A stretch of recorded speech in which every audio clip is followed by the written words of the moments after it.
Nama Lili Indriani Suparman Wenda atau Lili Wenda tengah naik daun.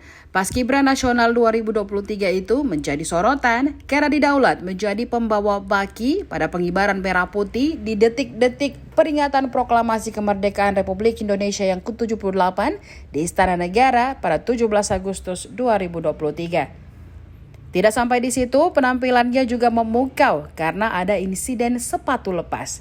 Tidak disangka, bukannya panik, Lili tetap terlihat senyum tenang dan melanjutkan tugasnya.